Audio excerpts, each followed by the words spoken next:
I'm Ben Brookhammer, and you're listening to The Ben Brookhammer Show. Welcome back to the show. This has been quite the week. The St. Louis County Council voted and passed the last pieces of the 2026 budget on Tuesday afternoon. We were facing an $81 million deficit in the budget that was presented by County Executive Sam Page at the end of October. And since then, the council was able to successfully slash $48 million while also committing to not cutting services or jobs. Now, largely what was eliminated was more than 300 county positions that have been vacant for at least a year and freezing out-of-town travel and trainings for 2026. The council had to rebuild this budget over the past couple months, line by line. And they used insights from the subject matter experts themselves within each department. And they took a hard look at this budget to best understand the needs and, of course, the impact of their decisions. Now, for anyone who's watched or attended council meetings, or even has just listened to this podcast, you know the debates around this have been heated, and there has been a lot of rhetoric out there. And before I get into the vote, I want to share what County Executive Sam Page stated in his remarks at the start of the meeting this past week on Tuesday. He shared and alleged that the public nor the press knew what the council was even voting on. He said that once his office reviews the proposed budget amendments, he'll determine a plan to limit harm to residents. Well, the council voted, and they passed it, so these are no longer proposed ideas. And for those who might not know, regardless of the topic, everything that is brought up in these meetings is outlined prior, before every meeting, every vote, and it's present in the council meeting agenda. And in that, every item is hyperlinked to related supplemental documentation and reference details, including in bill introduction, bill perfection, and the final passage of bills. So anyone who's interested, you just have to go to the website and read it. And this is an important piece in even what gets the public there to come and talk about their viewpoints. So if there's no information out there, then how do the people know to show up? Which clearly we see. You see it in person, you see it online. Happens at every single meeting. So it appears allegedly based on the county executive's comments that he did not read the agenda. I was not at this meeting on Tuesday, and I knew what they were voting on because I read the agenda.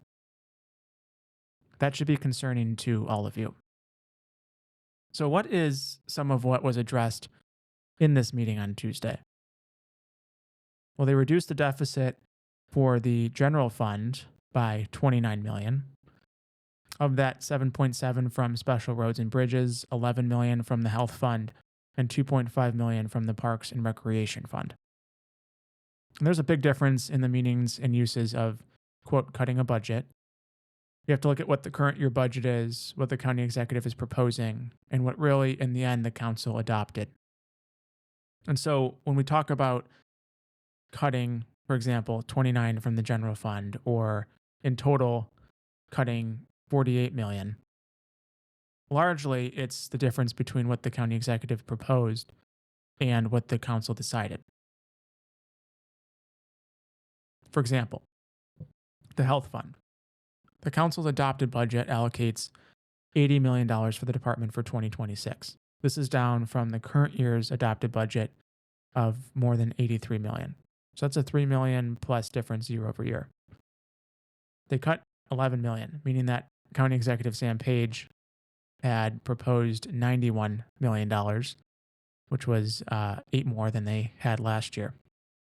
Now, all this cutting for the health department, for example, health fund, it was done in part by eliminating 83 vacant positions, and they did other cuts to the proposed budget based on spending trends. So they used insights, they used data, they used information from those within the departments, just like they did across the board. And contrary to widespread messaging, clinics are not being closed. We heard it from the council members themselves. They did not touch clinics, they did not touch salaries. They kept in place every piece of statutory required work. Now, this idea that communication was blurred and this process was not transparent could not be further from the truth. This show is about presenting the facts, and the facts could not be more clear for those who have listened or attended recent meetings, read the truth pieces that were in the media, heard about the process and all the steps that were put in place. And all this was done to ensure that this was not a surface level discussion or decision by the council. Like I said, they dug into every single line, thousands of lines of data. And it was a critical part of the process in order to learn and, of course, act in the best way possible. And we heard that through all of this, of course, this problem is way too large to handle in just a single budget cycle. Now, on to the vote. This budget on Tuesday passed 6-1. And while the council has expressed the county executive does not have the authority to veto, Sam Page says he does, the numbers show that this is veto proof. So, who was the sole no vote on Tuesday? Councilwoman Lisa Clancy from the 5th District, representing cities including Webster Groves, Maplewood, Rock Hill, Shrewsbury, Ladue, and others. Of her reasons for voting no, she cited a lack of transparency in the process. This claim was disputed by her colleagues on the council. Now, if you listen to my last episode, I provided insights on the process from the council members themselves, specifically remarks directly from Councilwoman Webb, who is the chair of the Budget Committee and led this initiative. I could tell from sitting in the room 2 weeks ago, let alone playing back the video afterwards as I prepared for my last episode, that this process was very transparent, and I only saw a glimpse of it. If Lisa Clancy would have been present at that meeting 2 weeks ago, she would have seen that too, and she would have heard it. And she would have known that on top of every other council meeting, public or private, that has happened. Lisa Clancy has proven to be a very close ally of County Executive Sam Page. Of course she would vote no. You ask anyone in her district and you're bound to find people that would agree. She voted no regardless of what a no vote would mean for the future and financial stability of this county. And it's clear that she put her allegiance to Sam Page above what needs to happen to save the future and financial viability of the county. If you look at her participation in all regular council meetings this year, just over 3 out of 4. Her attendance was 81%. And if you look a little bit further into her voting record, this is a little bit about where she stands on the major issues. We're going to start with most recent and head back to January. She was a sole no vote on Bill 149, which was for the design, development, construction, and operation of a regional law enforcement training facility to serve the St. Louis region. She was a sole no vote on Bill 58, which would have given $250,000 to the St. Louis Police Department for the support of the Police Athletic League. Now, if you don't know, the Police Athletic League is an organization in which members of the police department coach young boys and girls in sports to help with their homework and other school-related activities. And the purpose of this program is to build character, help strengthen police community relations, and deter children from being involved in criminal activity. Their programs, they focus on sports, but they also focus on youth enrichment with educational and youth leadership programs. In the Police Athletic League, it's a volunteer-based program that operates in cooperation with the St. Louis County Police Department, providing children ages 6 to 18 in St. Louis County with low-cost athletic, educational, and cultural programs. And she voted against it. She was a sole no vote on substitute Bill number 1 for Bill 38, which would have directed $520,000 from the interest earned from the balance of the NFL settlement funds to the Board of Elections to cover the costs of the April 2025 municipal election. And in January, she was the sole no vote on Bill 278, which carried over from 2024. That was an ordinance which would have authorized the chair of the St. Louis County Council to execute a contract with legal counsel to protect the interests of the county. On top of all of this, she was the sole vote on many, many bills County Executive Sam Page returned to the council unsigned, which means she effectively sided with him and his positions and viewpoints regarding on why he decided not to even sign bills. Now, speaking of Sam Page, he announced on Thursday that he's not going to be seeking re-election in 2026. We knew we would have had a primary if he did run because of who's announced already. That started coming out in August. But this is a big moment for our community. We are turning a page, literally. Now, in politics, we might not agree with the political positions and the actions of those in office or those running, or those adding to or leading conversations on issues and topics. But that's okay, because on the other side of the table or the aisle or viewpoints or perspectives, others can form and stand firm on their own and express that.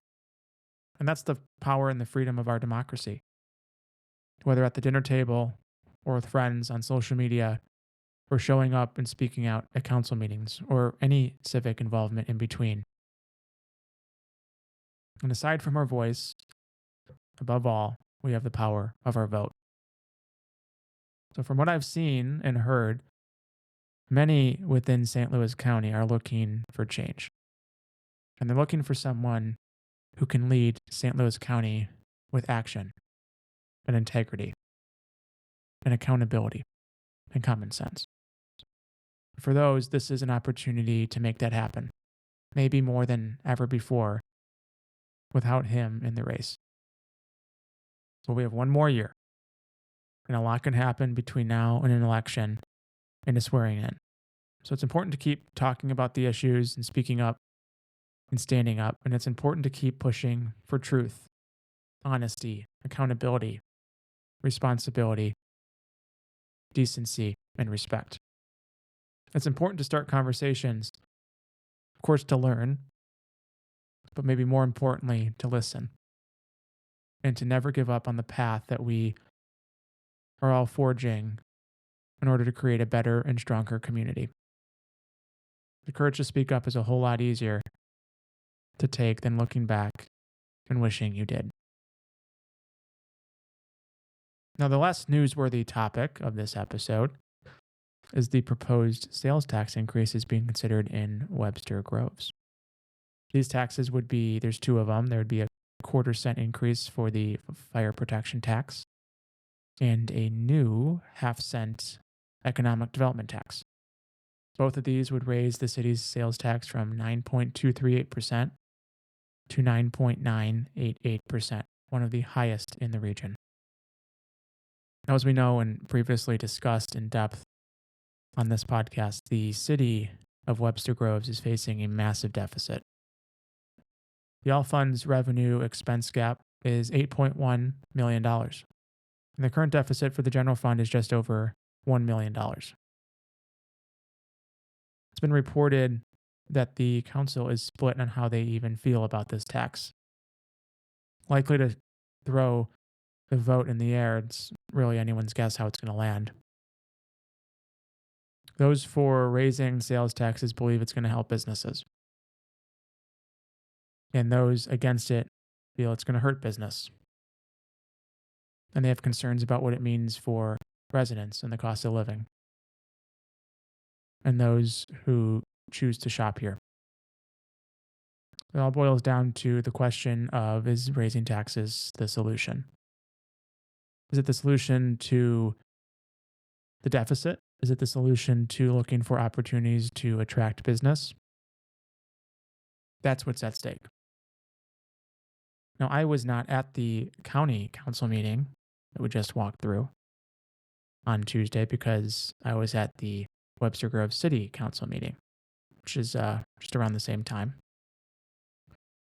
And this meeting, they were set to have a final reading on these two tax bills and vote to bring this to the ballot in April. And I spoke at that meeting. But after public comment and before the final reading and the vote, they moved to push this to January business. But here's a little bit about what I spoke about. I talked about how raising taxes decreases disposable income, and therefore it reduces economic growth. And I mentioned the city's comprehensive plan, which we've talked about before, and their dreams and ideas to attract low and middle class households. Well, these are the demographics that get hurt the most by a high sales tax. And I called out those on the council who believe raising taxes help business, specifically by asking them how.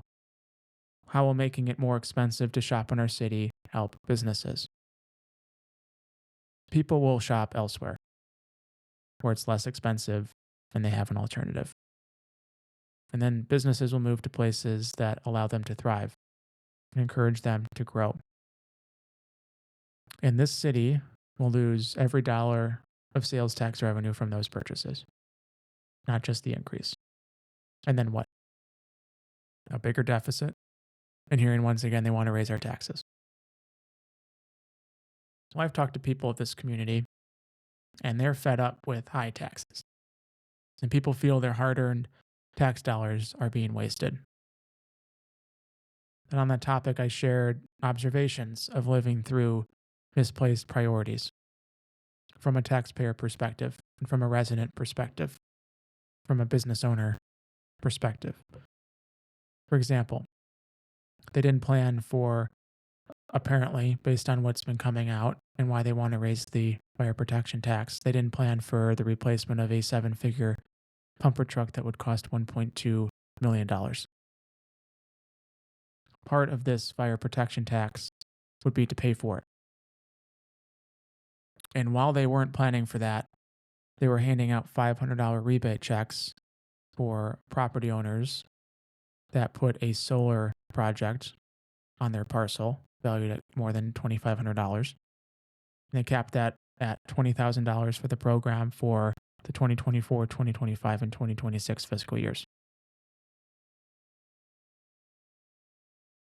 Looking at the numbers, the city can't afford that. They can't afford the $500 rebate checks they were handing out. They surely can't afford the $1.2 million pumper truck.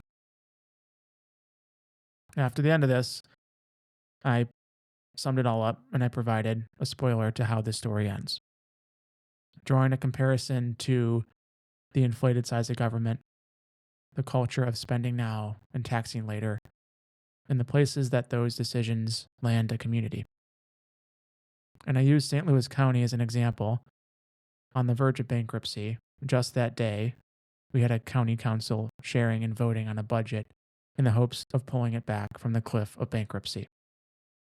And sadly, that's the future that Webster Groves is headed towards. Well, this item will be saved until January, the first meeting in January, when the city council meets next. And what else can we expect in the new year besides this item being put on that agenda? Well, 2026 is an election year. We have elections on a local level all across and including St. Louis County. And we have elections on a federal level who represent us in Washington in the U.S. House of Representatives. This is a big year. And it's the continuation of a turning point for this nation. And if anything has come to light, it's that your voice and your participation matters. And so for this show, you can expect to continue hearing the facts in order to learn and to best form your own opinions about what's happening around us and where our region is headed. I started this show because there's a lot happening in local government that I don't feel gets quite enough attention. And while they're local issues, they have a huge impact on our day-to-day lives. And that mission will continue into the new year. And so that's it. That's it for this episode. That's it for 2025. Thank you for your support and for listening and for helping this podcast grow. Be sure to follow on social media and keep listening. So those are the facts.